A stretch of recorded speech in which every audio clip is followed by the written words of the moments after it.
She was my spokesperson when I ran for higher office many, many moons ago.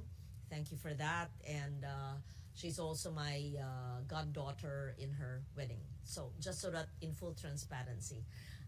So also because I know that the tourism is a driver of the local economy, and I want to learn more about it, and I have some ideas as well.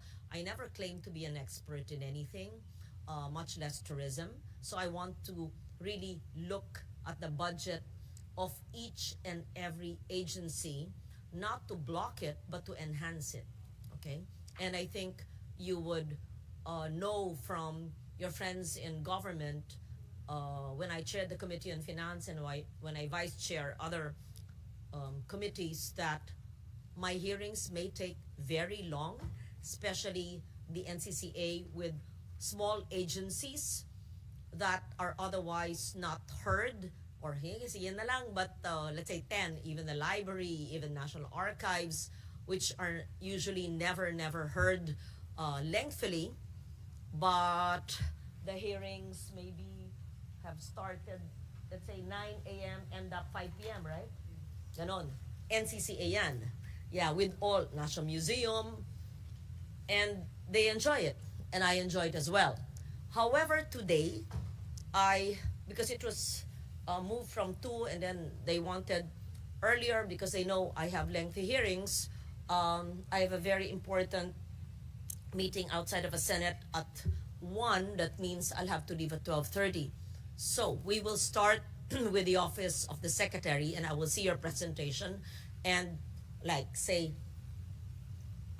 Philippine Tourism Board, Marga, good friend, I'd like to know more about it and all of this. Let's say, yes, Attorney Padilla, you were my lawyer, right? Yeah, okay, just full of para transparency, lawyer ko si Attorney Padilla. Yes, yes.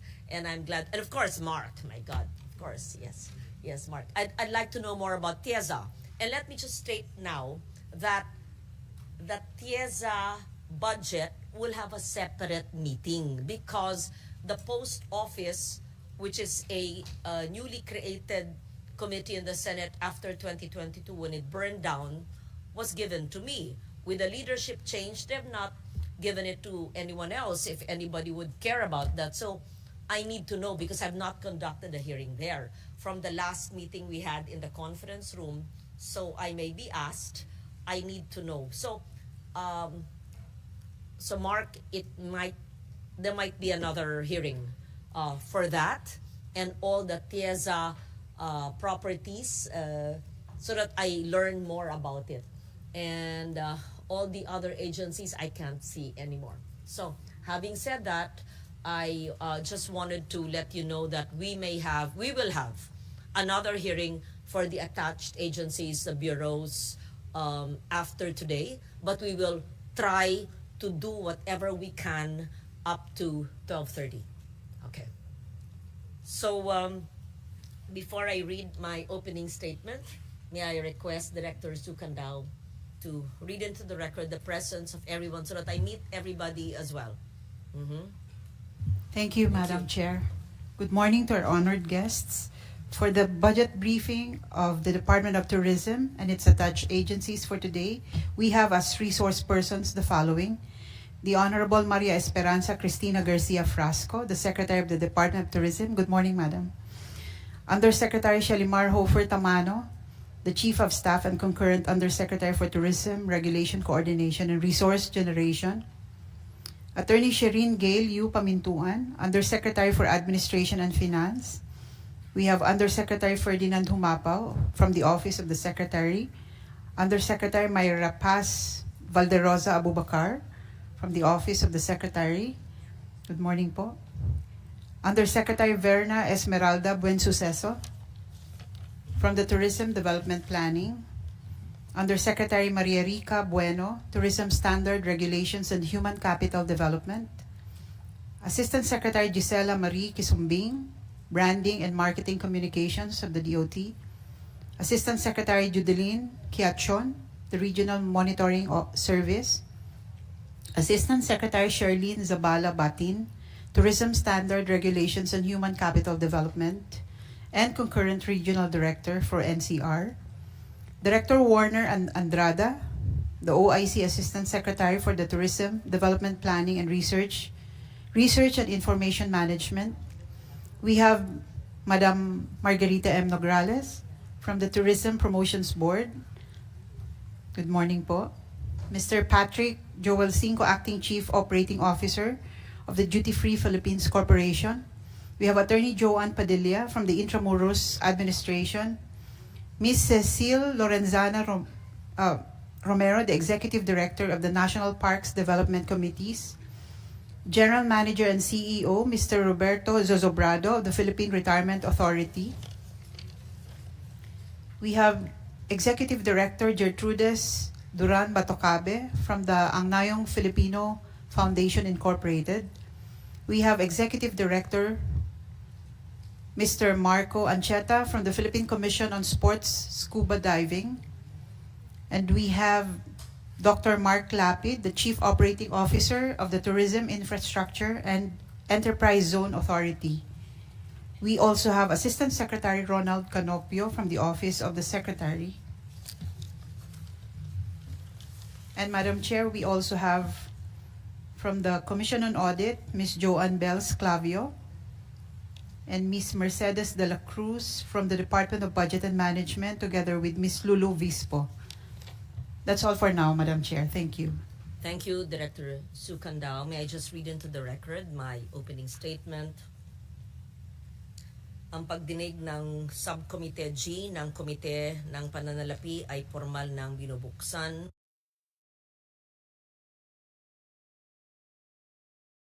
Pahayag, ang ibig sabihin yung mabuhay, ng masigla at may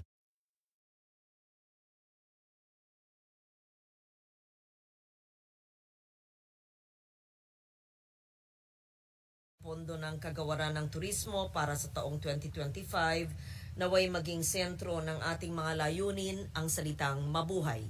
Mabuhay para sa walang kapagurang tour guide na sa kabila ng matinding sikat ng araw at tumatagak-tak na pawis ay abot langit pa rin ang ngiti habang sinasalaysay ang kasaysayan ng ating inang bayan.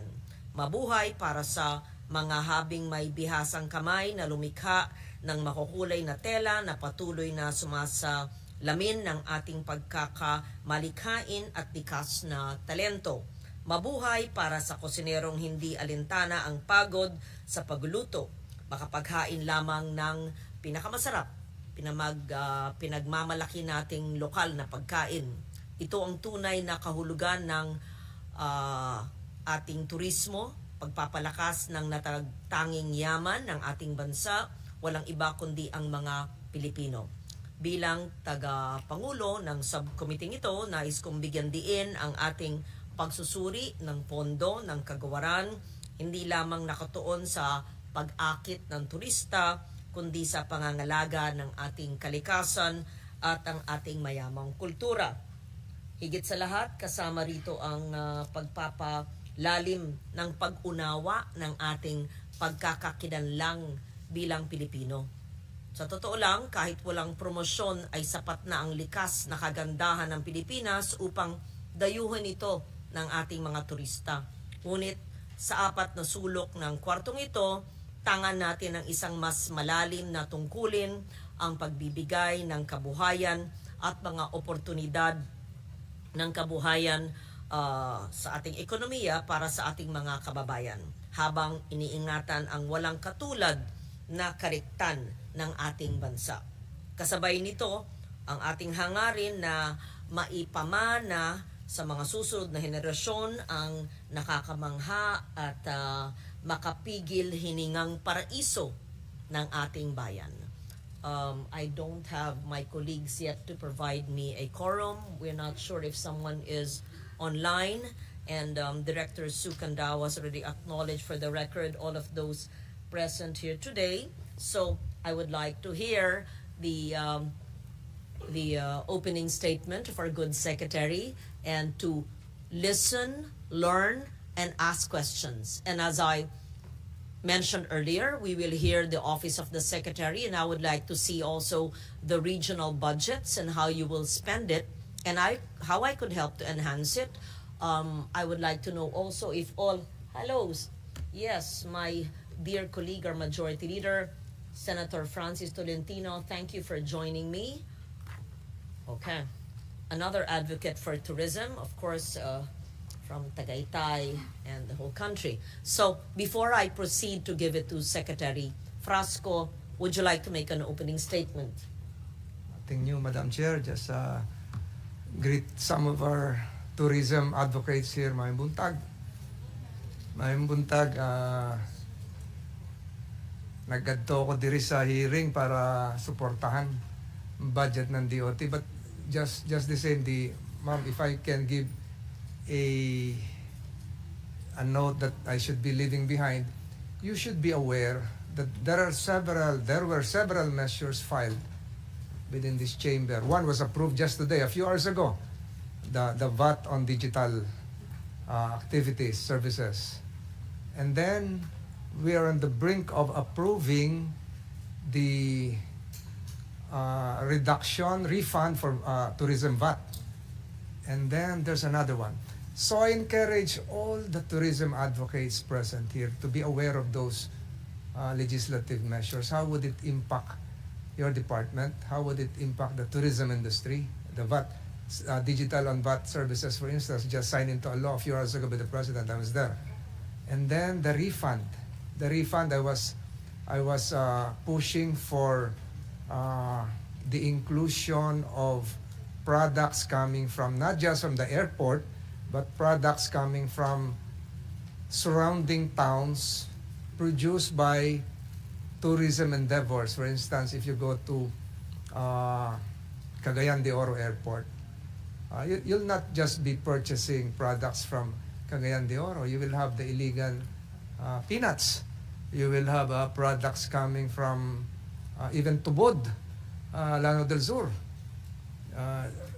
Lanao del Norte, I'm sorry, and other areas. So hindi masyadong nakalusot pa yun. But again, I encourage all of you to be aware of existing legislative measures that would impact the tourism industry. And Madam Chair, I just probably would be asking a question later on, and if I'm not here, perhaps you can ask questions first because I'll have a second hearing. Thank you Yes. for mentioning that. we We will have the presentation, then you can the ask post first. office. The post office. I'm glad you asked Yes, that. so We later will on. have a separate hearing because Okay. this initial hearing will be about the Office of the Secretary, and all the attached agencies will have another hearing. And as I mentioned before you arrived, we will have a TIEZA hearing with the status of the post office because we have an oversight committee which I chair on the post office. So you can join the next hearing Thank you, also. Madam Chair. Thanks. You can actually, nothing would preclude you from asking now, even if we have susuriin natin yung post office TIEZA budget. And abide by the rules, Madam Chair. You abide by the rules. Yan ang gusto ko sa Majority Leader. Okay. Sige, thanks. Thank you very much, Senator Tolentino. We proceed now, Secretary Frasco.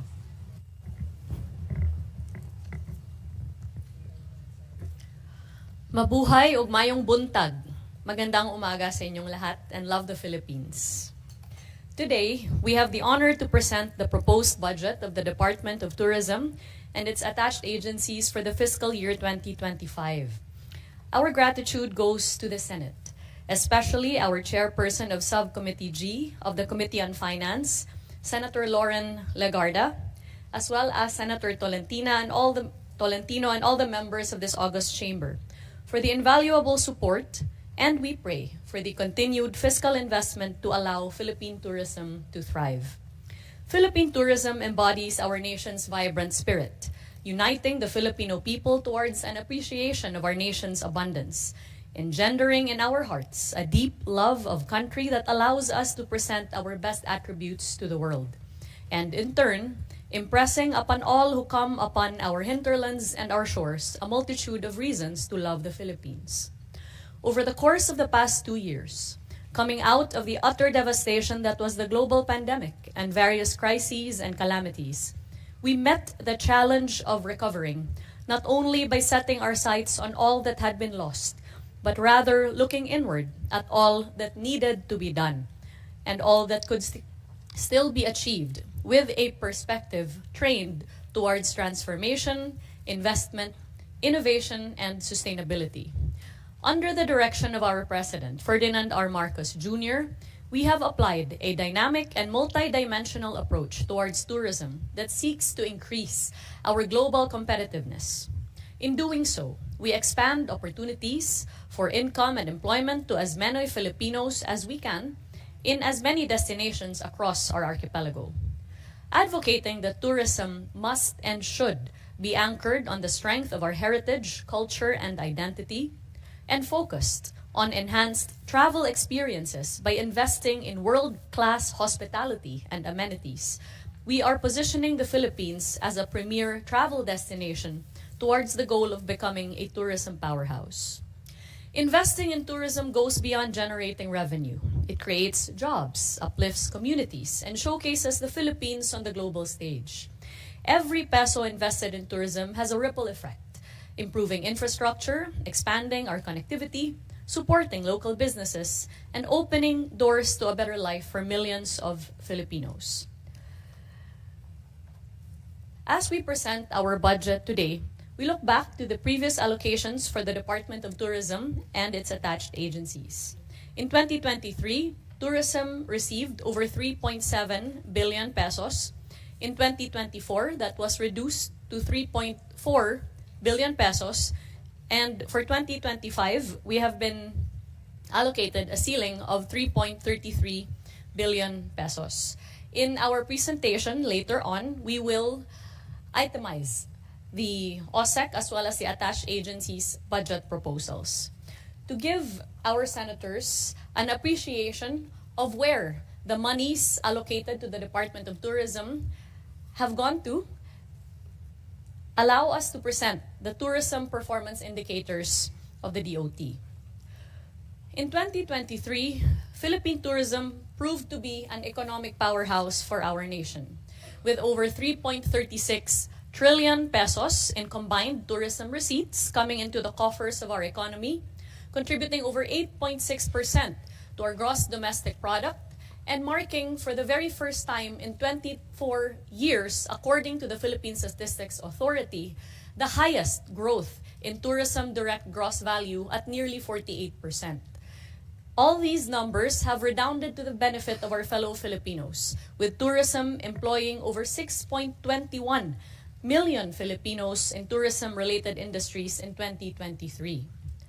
According to the Bangko Sentral ng Pilipinas, for the first time in 15 years, the net trade surplus in travel services reached over 2.45 billion US dollars, therefore contributing nearly 19% in travel services.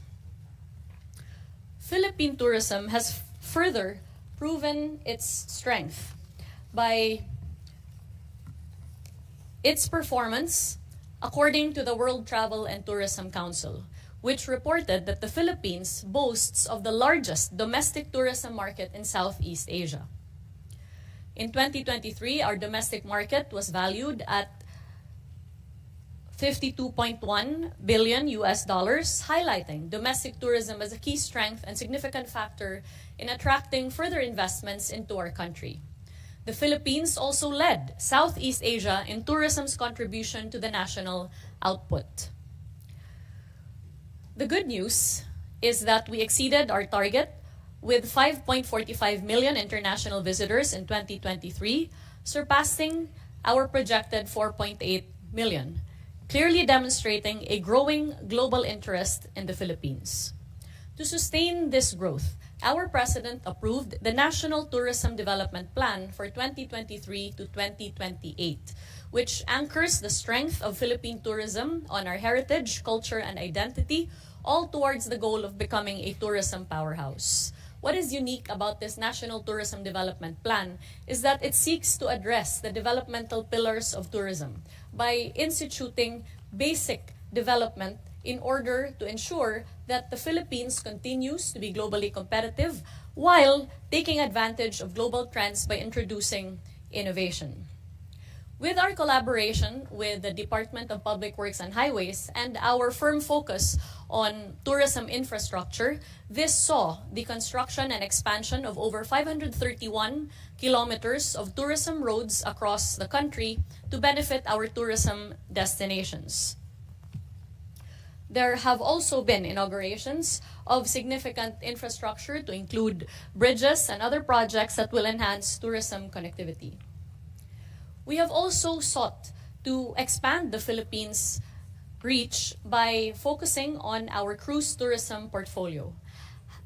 Having received 125 cruise calls in more than 30 destinations in 2023, and this number is fast expanding. Recognizing that one of the disadvantages in terms of connectivity for the Philippines vis-a-vis its landlocked ASEAN neighbors, we have focused on expanding connectivity by ensuring that we are very aggressive in routes development.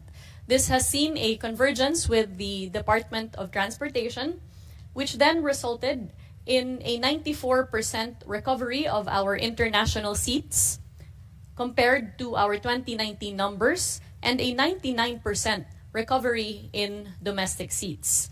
This year, we also expect to activate new and reinstituted routes, one of the most exciting of which will be in December with the return of the Paris to Manila connectivity. We have also sought to ensure that tourism comes upon the digital age with the launch of innovative measures that enhances digitalization in the tourism industry. This includes the enhanced Travel Philippines app launched by the DOT and the Tourism Promotions Board that allows our tourists to get to know our destinations and obtain assistance in terms of curating their travel experiences. If you have any query pertaining to our destinations or require assistance of any kind, wherever you may be in the Philippines, there is now a number that you can call by way of our Tourist Assistance Call Center, 151 Tour, which has already received over 10,200 calls and transactions since its inception.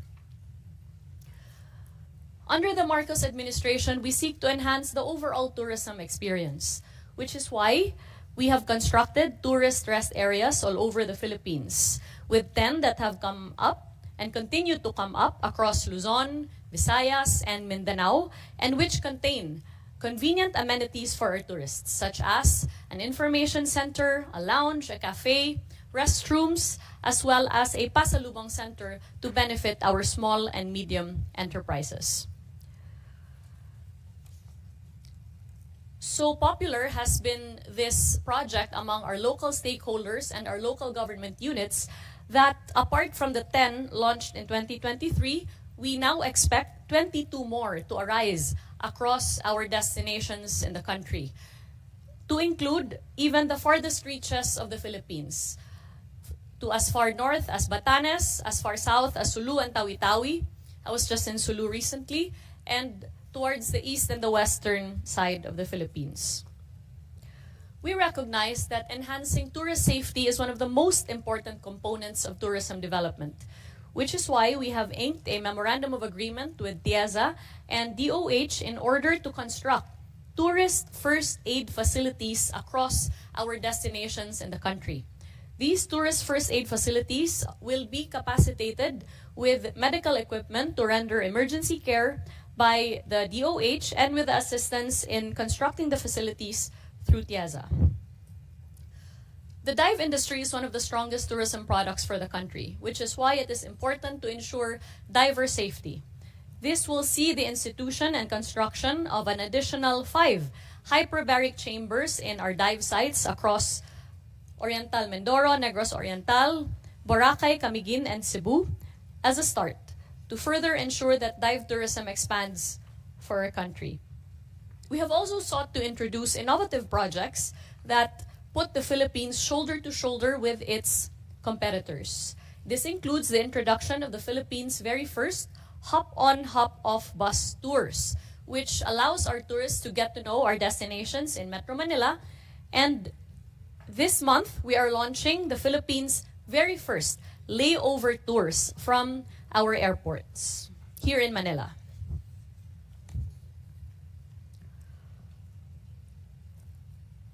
We are also ensuring that those at the front lines of receiving our tourists are provided with the right capacities to ensure that service quality is consistent and world-class wherever you may be in the country. With that, we have strongly advocated for the expansion of the Filipino Brand of Service Excellence Program. Through our very aggressive trainings that have been conducted across the country, as you can see in the map, we have now managed to train over 235,000 Filipino tourism workers in the Filipino Brand of Service Excellence. This I don't want to interrupt because it's very interesting. Just kindly note later in the questions when I ask the jobs generated from tourism and affiliated activities before your term in 2022 and then to date. So I want to see the difference if there was. Thank you. Thank you for that, Madam Chair. As we have continued to capacitate our tourism workers, we have also sought to expand opportunities in the tourism sector by continuing our tourism industry skills program with over 1,700 trainings conducted in 2023 and to date with over 353,000 persons trained with skills such as tour guiding, language courses, culinaria services, farm tourism, and the like. Further expanding our tourist safety portfolio in the country, we have also trained tourist police across our destinations. But we have since expanded this program not only to train personnel under the PNP, but also police auxiliary forces across our local government units to include barangay tanods. And we have instituted this expanded program to several areas in the country at 399 trainees. One of the flagship programs of the Marcos administration has really been to ensure that the opportunity for tourism development is as expansive as it can be across the country, which is why we have launched the Tourism Champions Challenge. The Tourism Champions Challenge invited LGUs across the country to propose creative, sustainable, resilient, and inclusive tourism infrastructure projects to the DOT and to TIEZA. And we received 98 proposals in total. These proposals then went through a rigorous process of expert advice from government agencies as well as private tourism stakeholders and experts. And this saw the awarding of LGUs across Luzon, Visayas, and Mindanao a combined amount of 255 million in ceremonies headed by no less than our president. Notably, in Mindanao, the first place winner is from Isabela City, Basilan. I highlight this to note that under the Marcos administration, tourism opportunities are given to all places in the country. And we are glad that tourism is now an opportunity for hope and employment in Basilan. Since it is the intention of the Department of Tourism to capitalize upon not just our natural destinations, but also our strengths in terms of our culture and heritage, we have aggressively launched the Philippine Experience Program across the country.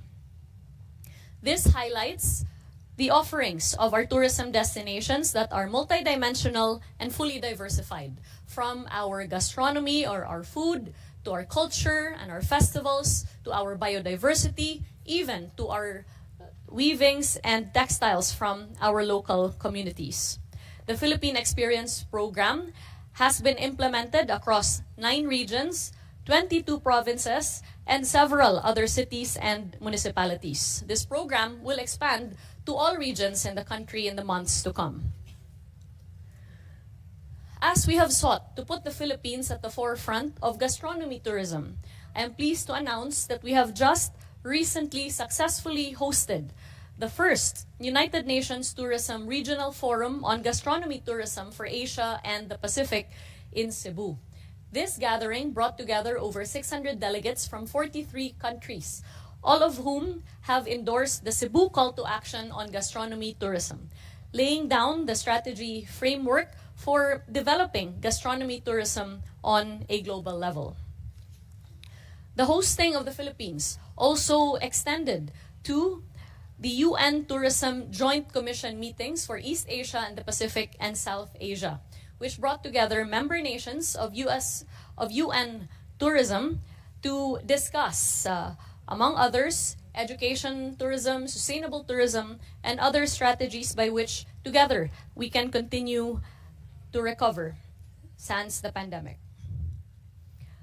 With these, we also welcome several tourism milestones for the Philippines, to include the continued emergence of the Philippines as a premier dive destination. Because of our aggressive approach towards expanding dive tourism in the country, we now have 120 dive destinations across the Philippines, and the Philippines has recently been recognized as Asia's leading dive destination. As we seek to be inclusive in tourism development, we have also ensured that the Philippines continues to emerge as a halal and Muslim-friendly destination. And with that, we are pleased to let the Senate know that the Philippines has now been recognized for the second year in a row as an emerging Muslim-friendly destination in the Halal in Travel Awards. We have also instituted several Muslim-friendly programs to increase our value proposition as such, with the launch of the very first Muslim-friendly cove for travelers in Boracay. As we have looked inwards, we have also sought to strengthen our partnerships outwards, with tourism cooperation agreements having been signed with nations such as Japan, China, Brunei, as well as Qatar. We have sought to expand opportunities for tourism, not only for our fellow Filipinos here in the country, but also abroad. With that, we have instituted tourism programs for overseas Filipino workers, such as the Bisita Be My Guest program, which invites OFWs to invite foreigners to come to the Philippines in exchange for incentives and prizes, such as condominiums, house and lot, and the like. We have also inked a memorandum of cooperation with the Department of Migrant Workers to provide tourism skills and livelihood trainings, with over 6,000 OFWs surveyed for this particular program. This will allow returning OFWs to seamlessly reintegrate into the country and continue to have gainful livelihood. Recognizing that our tourism frontliners are always the ones that are first and foremost gravely affected in times of calamities, we have sought to increase social protections for them. With that, we have inked partnerships with both the Department of Labor and Employment and the Department of Social Welfare and Development, where, in instances where there are calamities that occur in tourism destinations, we, together with our partner agencies, provide alternative tourism livelihood trainings as well as financial assistance. We are grateful to Senator Legarda for highlighting that it is our tour guides that are at the forefront of the tourism industry. We are exactly aligned in this regard, in that we have sought to bring our tour guides into the fold of tourism development by providing them with tour guide kits to better their services among our tourists, as well as personal accident insurance. With that, the globe has come to love the Philippines even more, with recognitions that have come upon our country time and again.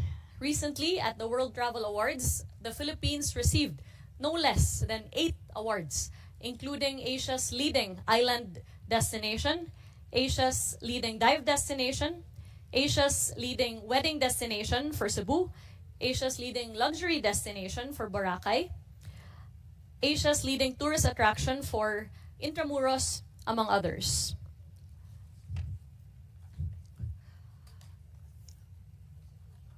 With that, Madam Chair and the good Senator, we now move on to the specifics of our budget proposal to cover the Office of the Secretary and the attached agencies. I now cede. Yeah, Senator. Thank you for that presentation. You're always prepared, my dear inaanak. Okay, but I have questions. Yes. Only because I'm new in the tourism presentation. Questions to learn, to enhance. But I yield to our majority leader who will have to leave. So he will have to ask questions on your budget first, and we will have the agencies later on. Yes. Just one question, Madam Chair. I'm staunch supporter of Cebu tourism and the rest. I even attended your Pasigarbo. I think that was a few weeks ago. Just one question. This probably would involve the other agencies present here. I just heard during your first 2 minutes of opening statement that you visited Sulu.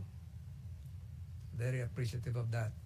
And perhaps your visit to Sulu involved something inaugurating a project or envisioning a future project, Madam Secretary? If I may, Madam Chair. Yes, go ahead. Thank you for that question, Majority Leader. I did indeed visit Sulu recently, primarily. Tawi-Tawi also some time back, right? Yes, I have also visited Tawi-Tawi. I visited Sulu for the second time under this administration. First and foremost, to express that Sulu is well within the plans of the Marcos administration in terms of tourism development. I was there to commemorate with them their Bangsasug Day, as well as to break ground on a tourist rest area for the province, which marks government's confidence in the potential of Sulu to become an emerging tourism destination. Thank you, good Secretary. Even Tawi-Tawi, as mentioned by the good chairperson, should likewise be involved because we're on the brink of declaring another national shrine in Tawi-Tawi, where the first mosque was created. Datu Mahmud. Yes. So the reason why I raised Sulu because I was the one who raised that issue when the Supreme Court handed down that ruling separating Sulu from the BARM. And I likewise raised this issue to the President, and it has something to do with the existence of the Ministry of Trade, Investment, and Tourism in Sulu. Because of the separation from the BARM, effective September 10, if I'm not mistaken, this was extended to September 15, all tourism employees based in Sulu of that Ministry of Trade, Investment, and Tourism will now be out of employment. Projects discontinued, offices closed, etc., etc. Is there a plan of the Department of Tourism encapsulated in your budget proposal that would cover the displaced tourism Ministry of Tourism workers in Sulu, including their capital outlays, Madam Secretary? Paano na po yung mga tiga Sulu? Si Yusek Tamano.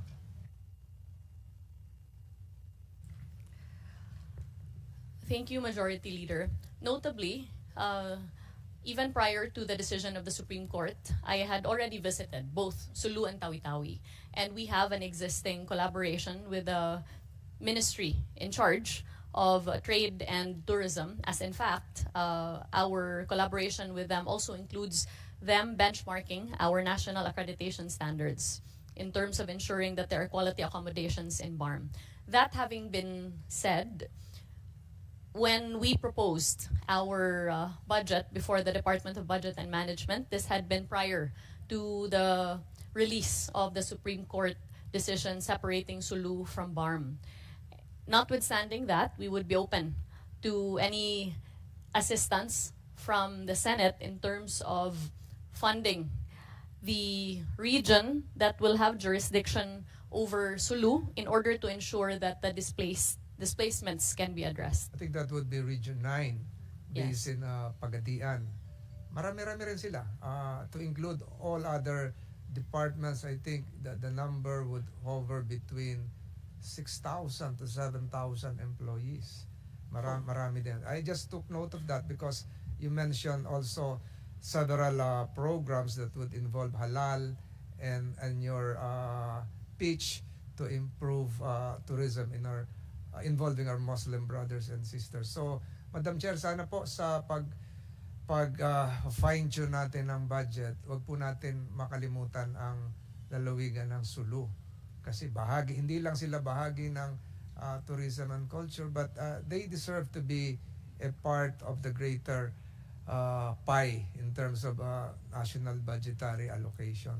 Yun lang po, Madam Chair, and I'm sure the good chairperson would also consider the plight of the displaced Sulu tourism employees. Daghang salamat, ma'am. Assalamualaikum. Yeah.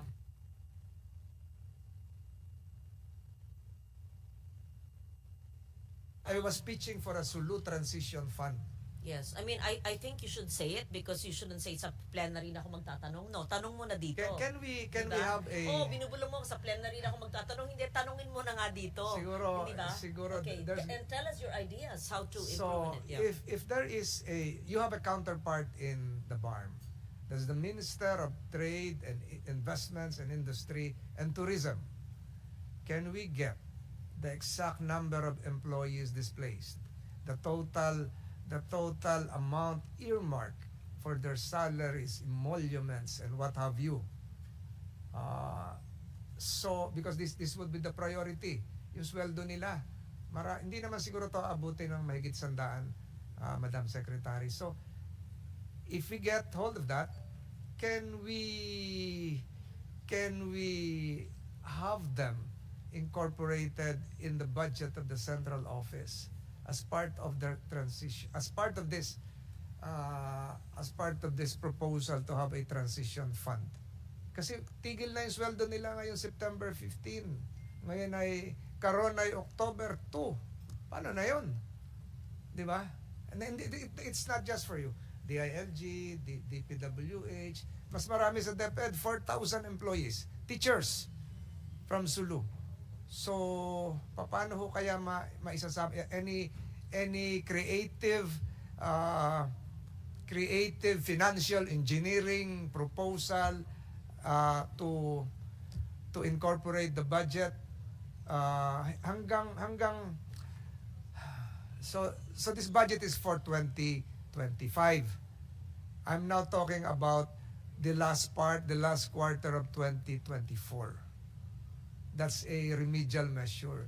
Because 2025, I think they would have, yung napag-usapan siguro sa Malacanang, to have an increase, baka NTA for Sulu as part of the prophylactic measure for 2025. So, but for 2024, paano kaya natin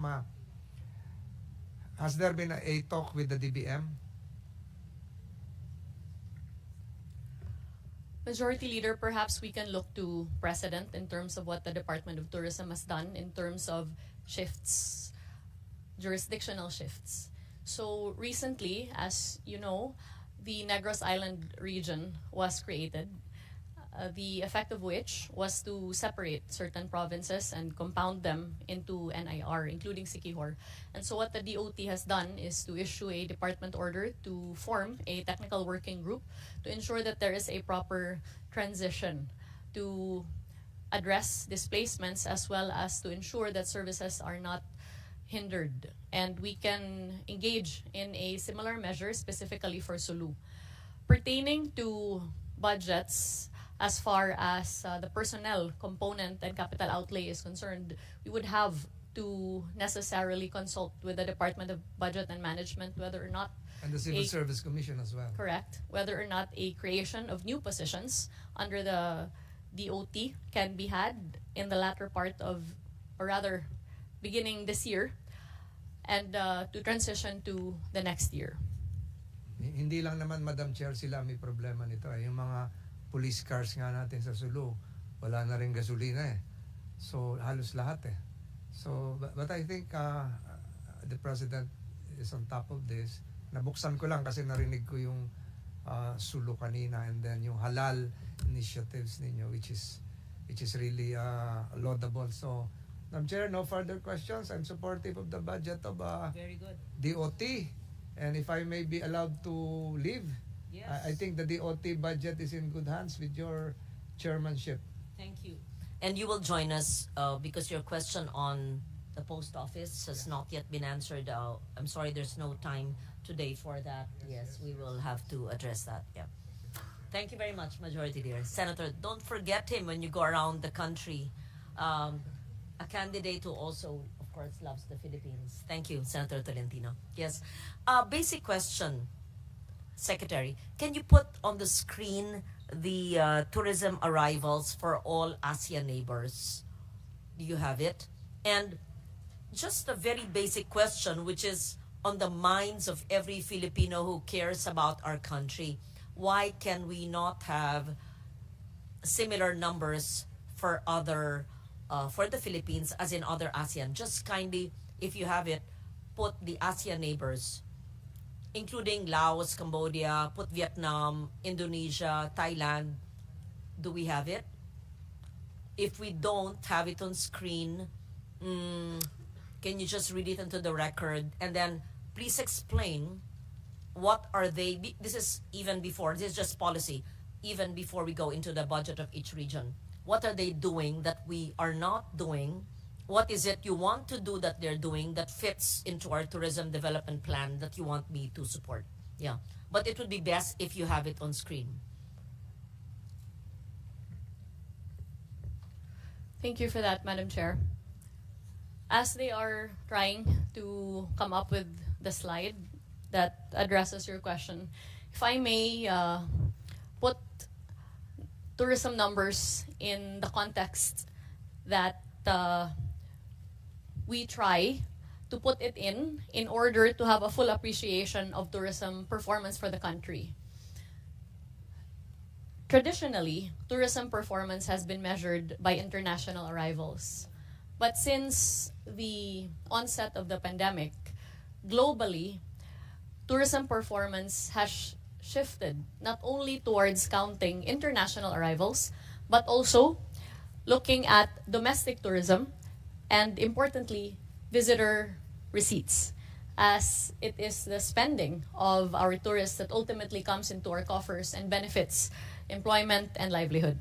That being said, in terms of the international arrivals, Let's focus first on international arrivals for ASEAN countries. Second, tourism receipts, whether from international arrivals and domestic tourism, if we have those figures, so that we can compare. yes.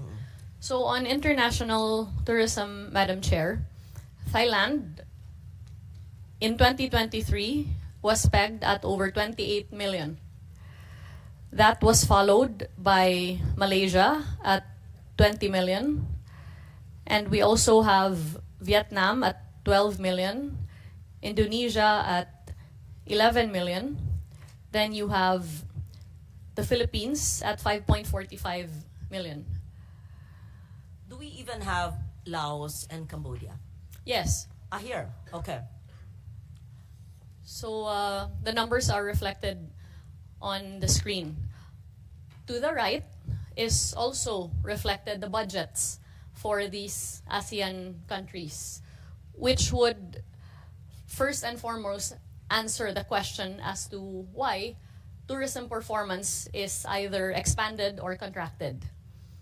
So as you can see, in terms of the budgets of the ASEAN member states, the Philippines is pegged at 63 million US dollars, whereas Thailand is pegged at 147 million, Indonesia at a much bigger amount of over 1.5 billion, Malaysia at 255 million, Vietnam at 87 million, and so on and so forth. So Is this accurate? The budget of Laos is 1.7 billion? Huh? Is it accurate? How can that be?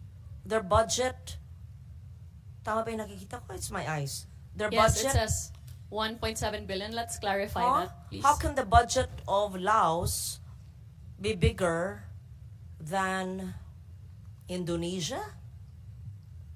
Huh? Is it accurate? Okay. And Thailand's budget is only 147 million, and Laos budget is 1.74 billion. I can't believe that. And the budget of Vietnam is 87 million, and Laos is 1.74 billion. It's hard to believe. Madam Chair, That's correct. Madam Chair, if I may clarify. I'm trying to understand. So our budget is 63 million. 1.74 million, not billion. Okay, so it's million. Madam Chair, that's actually a typographical error. So the briefer, in your briefer, specifically page 38, it's 1.37 million. Apologies for that. Sure. Make your staff. I know. I'm a stickler for accuracy because it could be Absolutely. very misleading. Although I love Laos, and I wish we had an area like Luang Prabang. I don't know if you've been there. Been there several times in my life. It's my happy place. One of the Luang Prabang is an example of how a heritage city, French-inspired, a French colonial town, has been restored, maybe like Intramuros, which is Spanish-influenced, where there's culture, there's nature, and there's so much tourism. I don't know, pero ilan lang ang arrivals nila, 2.4, but it's much smaller country. But compared, and their allocation is 1.7 million, right? Correct. Million. Very small. So, 1 million lang halos ang kanila. Yeah. And they have 2.4, but if you compute that compared to us, maybe if you double them, but for such a small allocation. Yes. Okay. Yeah, let's correct that, please, so that we. Okay, so let's compare our allocation of 5.4 arrivals, let's say, to our neighbor Indonesia, which is double us, even Vietnam, which is more than double. Let's not even compare with Singapore. They're small country and more resources, but perhaps we can compare. Secretary, help me with this. Which is the country in ASEAN where we can compare ourselves the most in terms of arrivals and budgetary allocation, that we should aspire to be like, and what are they doing that we are not doing, because we have similar, if not the same, attractions. The mountains and the sea, lakes and rivers. We even have the facility of language, and we have an equally interesting culture, and perhaps even more. And we have the local enterprises. In short, what they have and what they offer, we have. So what is it? And we have the seas, and we're an archipelago. What are they doing that we're not? And if we look at the budgets, so it's similar if it's our ASEAN neighbors. What country would you like us, you excise which country in ASEAN that you'd like us to compare, and perhaps tell me, based on your 2-year experience of being secretary, or even having worked in Cebu and having traveled to that country, what is it that they have that we don't have? But I cannot think of any natural attraction that they have that we don't.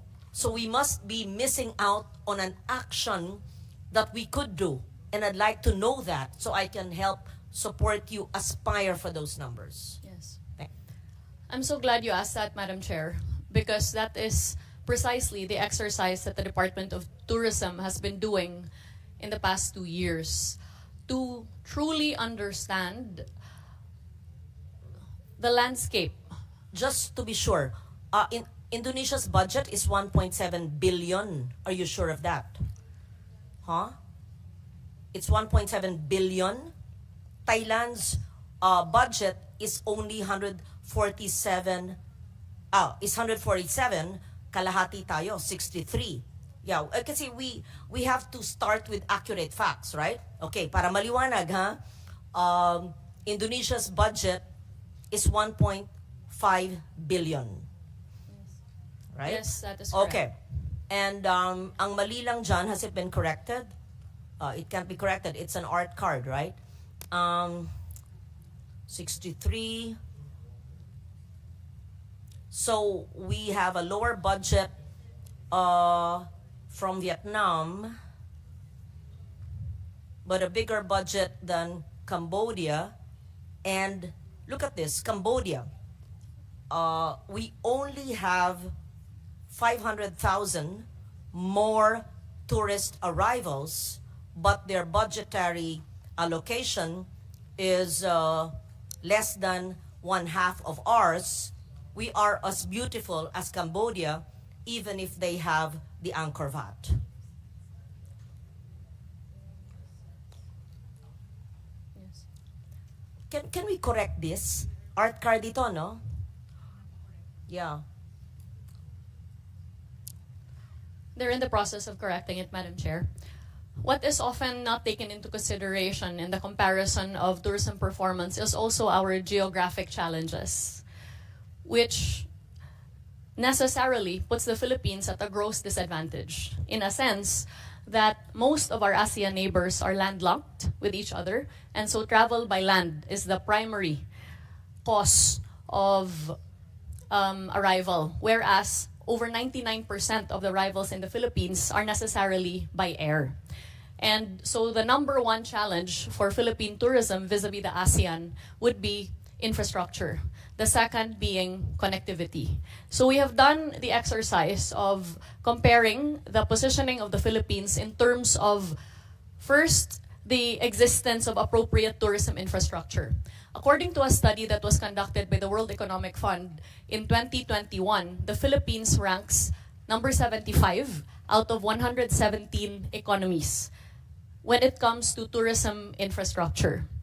In direct comparison to that would be Indonesia, which would be closest to us in terms of attributes, and if I'm not mistaken, they are ranked at 12. Number 12 in terms of tourism infrastructure. Now, in terms of the number... They're number 12 and we are 75. 75. What do you mean? That they have Yes. provided the infrastructure. Correct. Island din sila, lilipad ka rin doon, right? Oo. So tingnan natin yung numbers. Correct. So it's infrastructure. Yes. The correct numbers already? Tama na yan. O sige. I understand what you're saying, that it's difficult to compare a landlocked country where the neighbors can go. Let's say from, Laos. But, yes, from Laos. Can you bring it back, please, to that page? Let's say, so let's compare ourselves to a similarly situated country like Indonesia. Sige. So, their allocation... Can we go back, please, to the Go back to that original page, ASEAN please. numbers? Indonesia's, are you sure it's 1.5 billion? Yeah. This is based on research Okay. conducted by... So you really can't our compare a statistics 63 million to a 1.5 billion budget, You right? cannot. So they have double our number of arrivals. Let's say Malaysia, 255, well, triple of ours. And they have triple also of their arrivals. But Vietnam, it's similar budget, 87 lang, we're 63, we can include that. You know, easily I could easily, what is your wish? Just, that's why I'm doing this exercise with you. You want me to give you a budget of Vietnam? I will. I'll Thank you. amend your budget. No, but you have to tell me. That's why we're doing this exercise. You have to be patient with me. I just like to probe you, all of you, and see where will it go. So, anong pagkakamaling ginagawa natin? Kung walang pagkakamali, anong pagkukulang? Anong hindi natin alam? O anong alam natin na hindi kayang gawin? Or meron kayong gustong gawin na magko-convert into jobs created, pero hindi kayo pinakinggan? Papakinggan ko kayo. So that's what I mean. That's why you have to tell me. You have to show me a country You're correct, Secretary, in saying number one, infrastructure. However, let me say this. Even if Laos, even if Cambodia may not have the infrastructure, like Myanmar even, but although their numbers are very small, I love those countries. I go there. The airports are rickety airports. Even when I went at the time, the infrastructure was not ready. When I went, let's say, long ago to Luang Prabang, but then the tourists really go. Let's say in Le Lake in Myanmar, where I went, let's say 15 years ago, no infrastructure whatsoever. There were German tourists, so many tourists, and you have to fly to two small rickety airports, but people actually go. So what is it? So first, again, I go back to my initial question. Which country would you like us to discuss and compare the budgets allocated, but they have a higher tourist arrivals? What are they doing that we're not? And I say this, that hindi nyo kasalanan. It is not totally the fault of the DOT if there is a limitation on the arrivals, because law and order, crime and safety, comfort and sanitation are all part of the tourism scenario. Ugali ng tao, pagdating sa airport, marumi ang banyo or manloloko ang mga sasakyan. I mean, I'm being very, very forthright here. That's beyond you. That's why there should be really a convergence among agencies at dapat ipuntos natin saan ang pagkukulang. Pagpasok pa lang, kung marumi na ang banyo sa airport, kung mainit na yung aircon, gaya ng kwartong ito, kung linuloko na sila ng mga taxi driver or rent a car, right? Wala na. Turn off na, right? If we have the worst airports in the world, which I think we do, wala na. Hindi nyo kasalanan yon. Kaya nga dapat sabihin nyo sa akin, where lies the problem? And then when I go to that agency for the hearing, I will tell them this is your problem. And you have to help the OT. Whatever promotion you do, however beautiful our people and our attractions are, and we do, kung manloloko ang sasalubong sa kanila, and we are not manlolokos by nature because we are a we're a good race. Mababuti tayong tao, kaya lang may manloloko. Anong gagawin natin, hindi ba? Kaya gusto ko malaman. Anyway, pero wherever in the world naman, maraming manloloko, maraming nag-pickpocket sa Rome, marami naman nangloloko maskisan maraming turista. So baka hindi yon. That's why I need to know, I want to be educated and compare which ASEAN country can you compare us with and what are they doing. So back to that page, please. Yeah. Madam Chair, apart from the geographic challenges of the Philippines in terms of its archipelagic nature, as well as challenges in terms of infrastructure, we also have to be able to address challenges in terms of connectivity as well as accommodation. In our comparison of our numbers pertaining to connectivity, can we kindly go back to the slide that shows the number of seats in the ASEAN?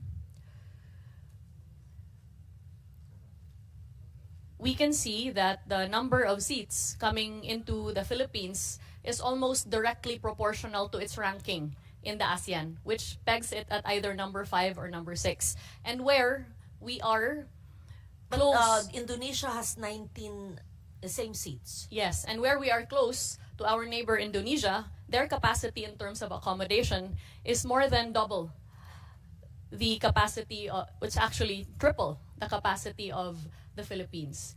Which is exactly why, under the National Tourism Development Plan, if I can request that slide, please, the NTDP slide. Just hold it there. Yeah. So we're really the lowest in seats. Well, Cambodia, of course. But look at this, huh? Cambodia seats is only 3.6. But their arrivals is 4.9, which is very close to ours of 5.4. So we cannot say it's seats because Cambodia is 3.6 and they're 4.9, only a little difference from us, and we have much more seats. Madam Chair, Cambodia By is land. not similarly geographically situated by as the land. Philippines, and they are landlocked. Landlocked. Yes, with So, the ASEAN.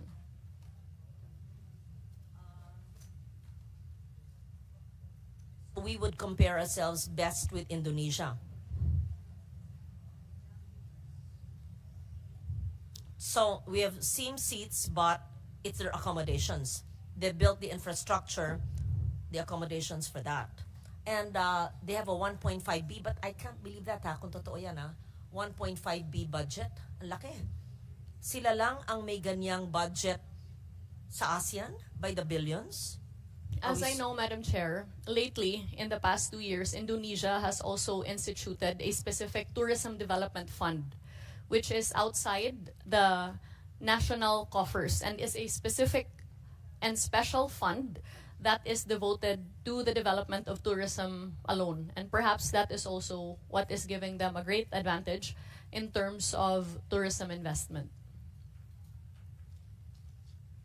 So back to my question, Secretary, which country would you like to liken us? And perhaps aside from number one, our being an archipelago, of course you have to fly or take the cruise to get here. We're not landlocked.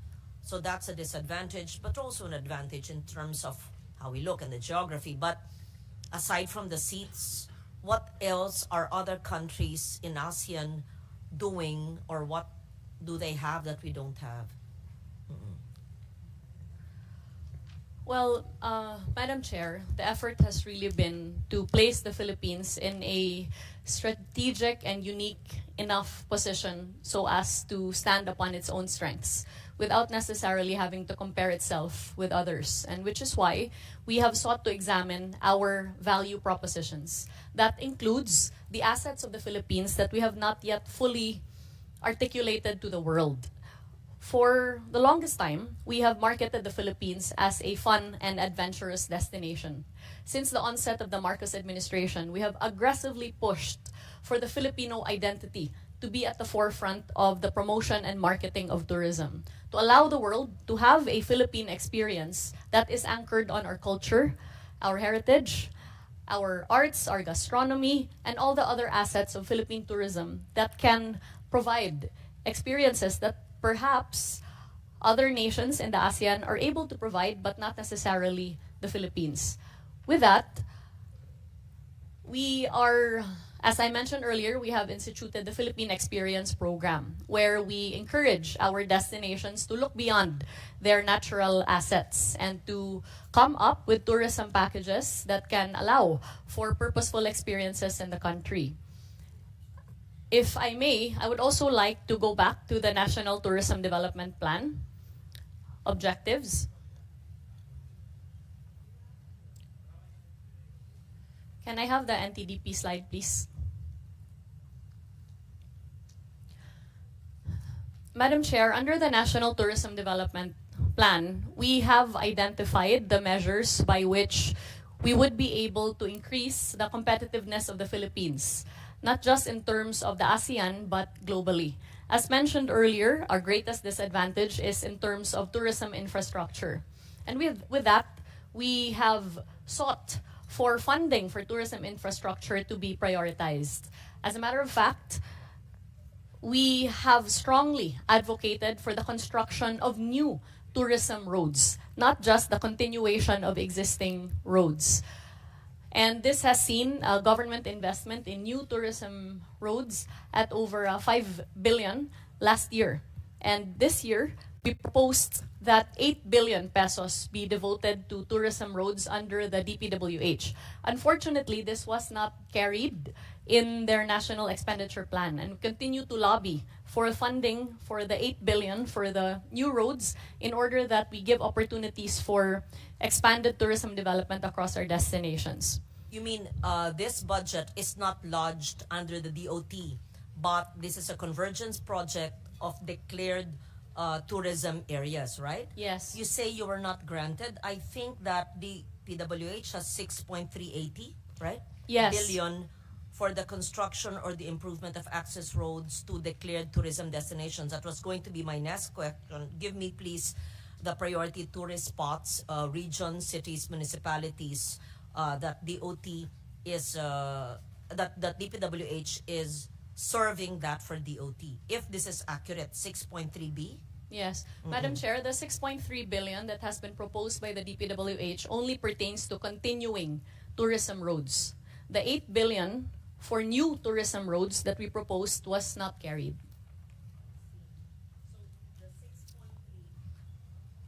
The 6.3 are part of existing tourism areas and unfinished road access. Yes, Madam Chair. Do you have a list of that? We do. Yes. And we could would be you- happy to provide it to you. Okay, after this, no, part of this hearing, and if you don't finish, we'll have, I want to see that 6.3 breakdown, or is that in the budget of DPWH? That is in the budget of DPWH. But you would have it. Madam And Chair. You should have checked, of course you have, that it will be aligned with last year's or the present year's budget because the roads were not finished, right? Yes, Madam Chair. So all the new road access to other destinations were not carried. The new roads, Madam Chair. No new roads. No new roads. To other destinations which are equally important to That is promote. correct.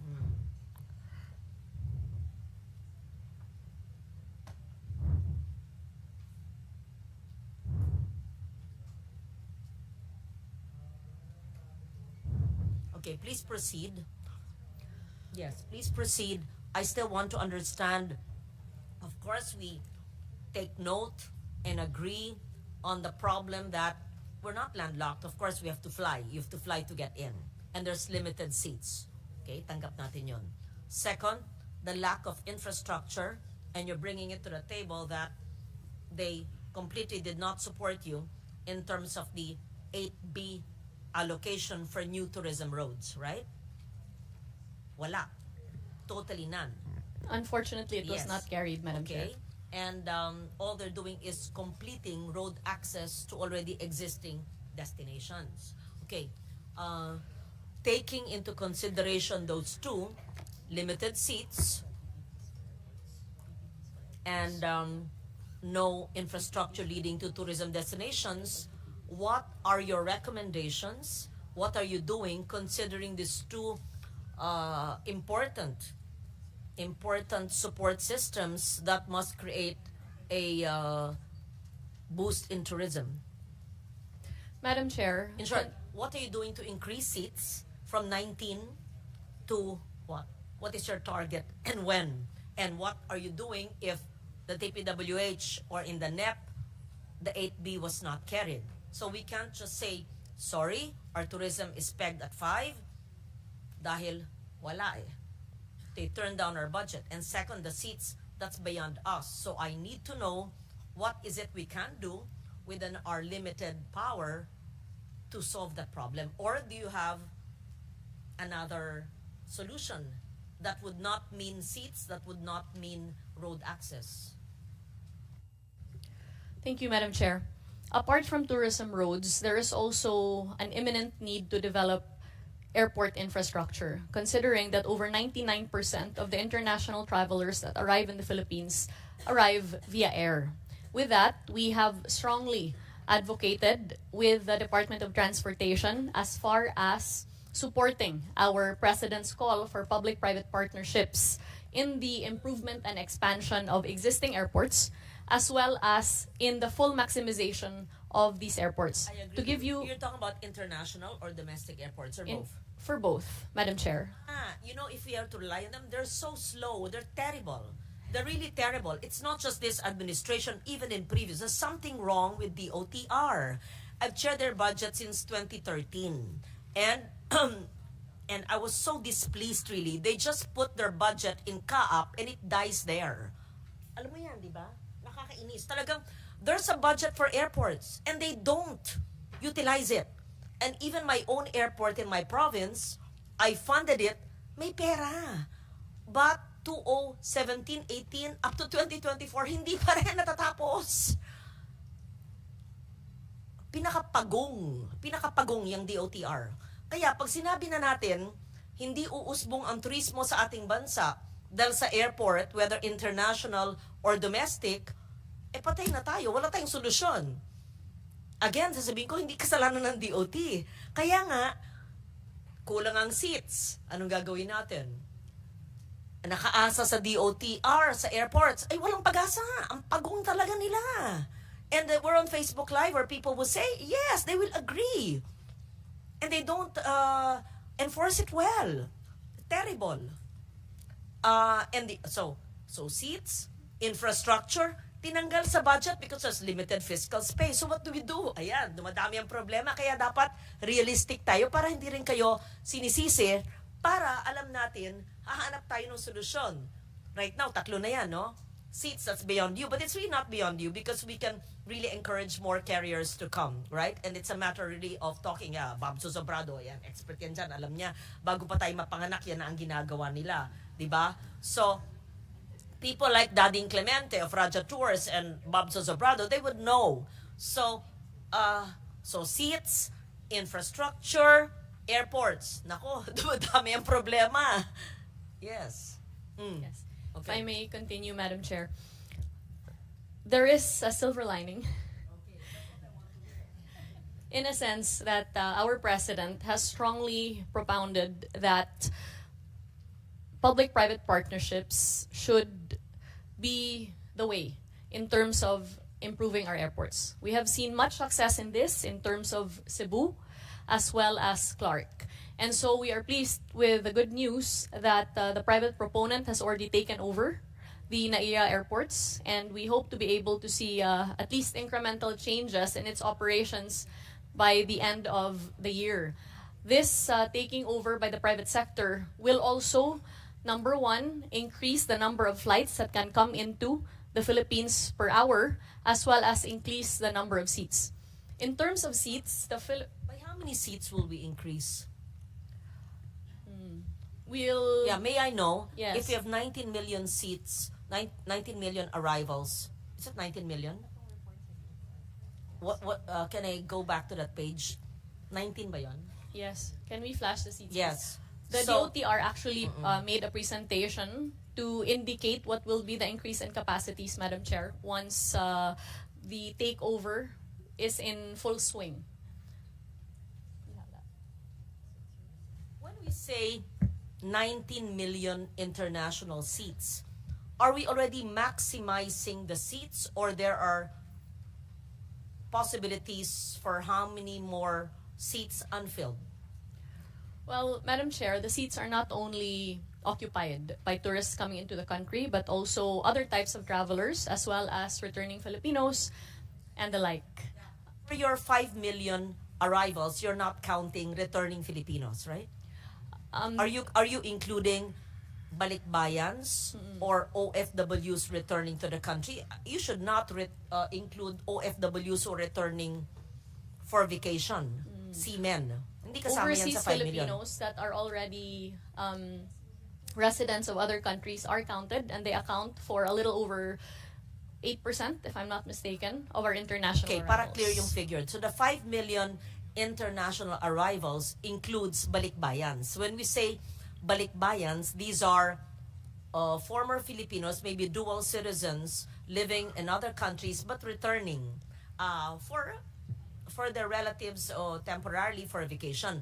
But I hope the 5 million count does not include overseas Filipino workers who are returning home after naging seaman sila, naging domestic helper, or even a professional but returning home. No. No, they are not Okay. included, Madam Chair. So 5 million are, and 8% of the 5 million, it's 10%, mga 400,000 of that are Filipino balikbayans. Tama?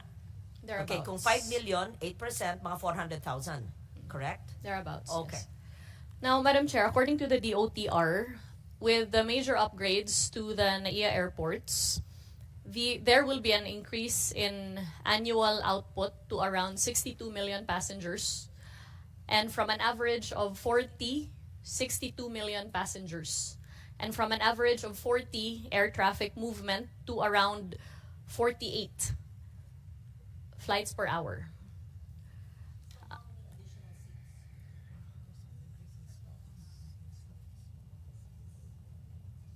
In short, we all know that travelers will not be all tourists. So, how do we determine the available? Okay, we need to know with the new airport, ilang buwan yan, ilang taon, ilang dekada, pero hindi, mabilis yung nag-take over, magaling yan. So, how many seats will be available for tourists? Foreign tourists or Filipino balikbayan tourists? Yan. Gusto ko malaman. And how many years? 1 year, 2 years? Let's prepare for that. Right? So, with the takeover of NAIA, there's a prospective number of flights which will bring in how many seats, and of those seats, in your computation on a conservative scale, how many will be filled with tourists? Yeah. Our Assistant Secretary specifically devoted to routes development is currently getting that particular number, Madam Chair.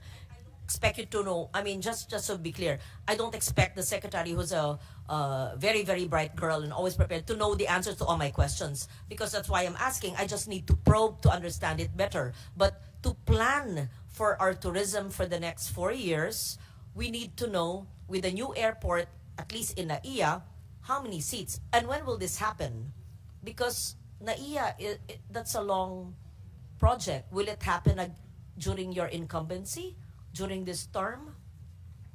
Right?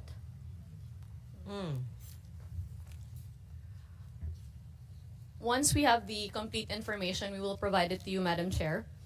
On the efforts of the Department of Tourism to address challenges in terms of connectivity, we have developed a routes development team in the DOT that works with both the CAB, and other aviation-related boards and groups to ensure that slots are being maximized coming into the country and that routes are being reinstated or created.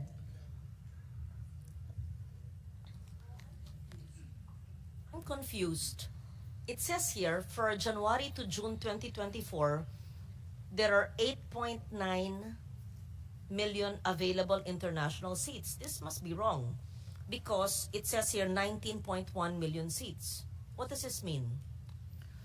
The numbers that are flashed on the screen pertain to 2023, Madam Chair. 2023, and this Correct. is the pre-pandemic thing. With a pre-pandemic recovery of 94%. What does it mean that from January to June? Kasi kalahating taon lang. So, kung i-double mo to, 9 plus 9, 18, ganun na naman. Correct. So, it's half a year. Yeah, this is half a year.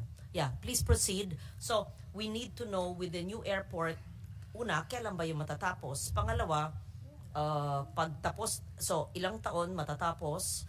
Pagkatapos niya, ilang seats ang mag-i-increase, and how are we preparing for that? Madam Chair, I'm sure the DOTR would be able to provide a more comprehensive answer. But as they're getting the numbers, I just want to highlight that the Department of Tourism, notwithstanding the fact that it is not its chief mandate to increase connectivity, has worked and advocated with the DOTR in terms of our routes development team. The specific purpose of the routes development team is to liaise and negotiate in the air panels together with CAP and CAAB in order to reinstitute flights that were discontinued because of the pandemic, as well as to expand more routes into the country as well as domestically. So as you can see in the screen on the right, we now expect new routes to be instituted as far as increasing connectivity into the country. For Philippine Airlines, for example, we expect a Manila-Seattle flight. This is, of course, in addition to the United Airlines flight that is already ongoing from Manila to San Francisco. We now also expect Cebu-Osaka flight as well as an Iloilo to Singapore. Cebu Pacific has new flights that will provide connectivity from Hong Kong, Chiang Mai, and Bangkok, and so on and so forth. One of the most exciting things that we can anticipate are the institution of flights from India, which we perceive to be a robust outbound tourism market that can be tapped by the Philippines. With that, the Department of Tourism sent a delegation to India, specifically to meet with our counterparts and stakeholders there in order to push for these flights to be instituted. We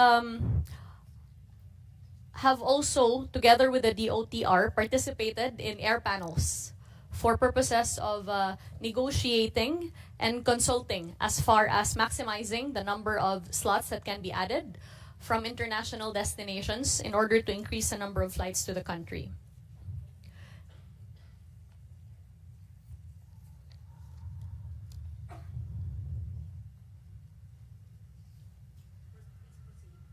We also participate in joint promotion activities together with our partners in the aviation industry in order to encourage more arrivals into the country.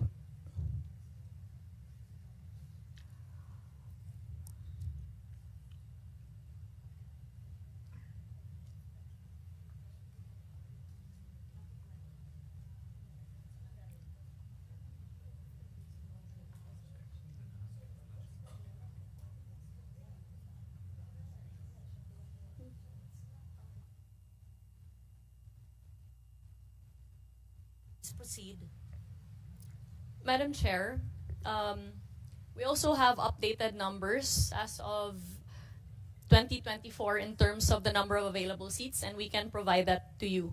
To move on, Madam Chair, one of the challenges that the Philippines also faces is in terms of the visa policies of the country. Notably, our ASEAN neighbors have vastly liberalized their visa policies coming into the country post the pandemic. For example, in terms of the institution of electronic visas, our neighbors, including Indonesia, Singapore, Thailand, Vietnam, and the like, as well as, have already instituted electronic visas, which is why in the Philippines, we have advocated for the implementation of an e-visa system, and we are pleased that the President has already approved the same, and we anticipate that this will be implemented hopefully before the end of the year by both the Department of Foreign Affairs and the Bureau of Immigration. On the other hand, we are also advocating not only for electronic visas, but other measures such as visas on arrival, as well as group visas. And one of the accomplishments that have been had through our collaboration with the Bureau of Immigration and the Department of Justice is the Cruise Visa Waiver Program, which allows for our cruise tourism passengers to conveniently avail of a cruise visa waiver if they seek to come into the country. And that we anticipate can add more to our cruise tourism passengers.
we'll have to suspend our briefing to after October 11. I have many more questions. I assure the good secretary that I will never reduce your budget. In fact, I don't even think it will remain the same. I am sure to increase it, which I believe has not happened since 2022. But I have to understand. That's why I ask a lot of questions. And I need time, meaning we will start next time at 9 a.m. on a day that the secretary and I are completely free the whole day, with all of you there, because I have to know each and everything that you're doing. Although I studied it, but iba yung nandyan kaharap kayo. So pasensya na po, ako'y maraming tanong para maintindihan ko. It's only now I understood or I learned of the zero infrastructure, no 8B. That's your ask of DPWH, and you have a tier 2 497 million. I have to study all of those so that also when we resume, it's clearer in my mind. In the meantime, enjoy the lunch, but the lunch in the Senate is never good. Okay, so let me just put this on record also, which you can answer in the next hearing. If you look at the per capita cost of investments, right, in tourism, this is expenditures. The Philippines is $11 to. $11.6. Our arrival is 5.4. That's a per capita cost, ha? It's 11.6. Thailand has an arrival of 28 million and their per capita cost of expenditure for tourists is 5.2. It is one half of the Philippines. Can you kindly answer that? Again, when you come back, you have a week to answer that. Our per capita cost of investment for tourists is bigger, higher than Thailand. But why do they have more tourists? If this is accurate, 11.6 per capita cost in the Philippines, 5.2 per capita cost for Thailand. Vietnam per capita cost is only 6.9. Is this accurate? Huh? 6.9 lang ang Vietnam, tama? Yeah. The per capita cost is only 6.9, but they have 12 million tourists. So, balik ako sa tanong ko, bakit ganun? Ang per capita cost ng Cambodia, 5.6 lang, kalahati ng ating 11.6. Pero meron silang 4.9, konti lang diferensya sa Pilipinas. So, I will leave, I don't expect you to know, to understand that, compare us with Thailand, one half per capita cost. Compare with Cambodia, one half per capita cost, but only a slight difference in arrivals. And Vietnam, one half per capita cost, but more than double of the arrivals. Taking into consideration all the challenges that the good secretary had mentioned. Having said that, I thank you for your patience. I thank you for being intent and listening to our discussions. I hope to see you after October 11, and yeah, then with all agencies already. We will finish it for our next hearing. Thank you very much. We suspend to allow for a more comprehensive discussion. We suspend the briefing. It's not yet a hearing, right? And then a formal notice, of course, will be given.